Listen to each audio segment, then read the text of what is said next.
She did it for just 100,000 yen. She spent the night with a man in his 50s. Because she performed well, he even gave her an extra 50,000 yen as a tip.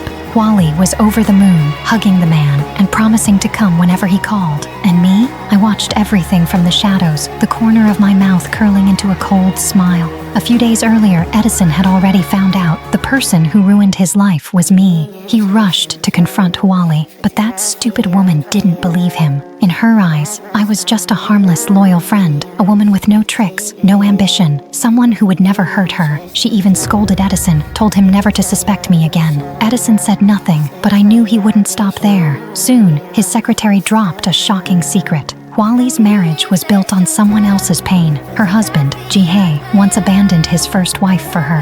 After that, his ex-wife vanished without a trace. Coincidentally, she had the same last name as me. The secretary guessed that I was Jihei's ex-wife. Edison agreed. He decided to check it himself. Meanwhile, Wally came to me for help again. Because of her vanity, she rented a luxury apartment and bought expensive furniture. Now she was broke. She begged me to find her a high-paying part-time job. I smiled and said yes. Then I arranged a job handing out flyers. The moment she saw it, she called it cheap and humiliating.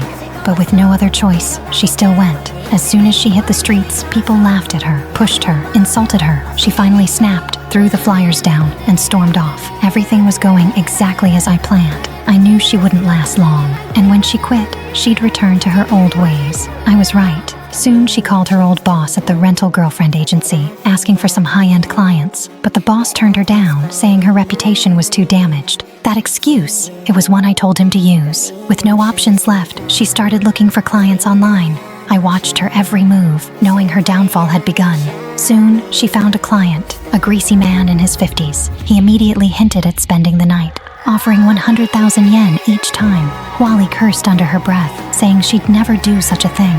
But before she reached the apartment, she got a lawyer's notice from Jihei's parents. They wanted 2 million yen in compensation and ordered her to move out of Jihei's apartment. She panicked again and came to me. I pretended to think, then told her she could hire a lawyer if she had money. She forced a smile, but I knew she was trapped. In the end, she went to that man's apartment. The next morning, she not only got her 100,000 yen, but also an extra 50,000 as a tip.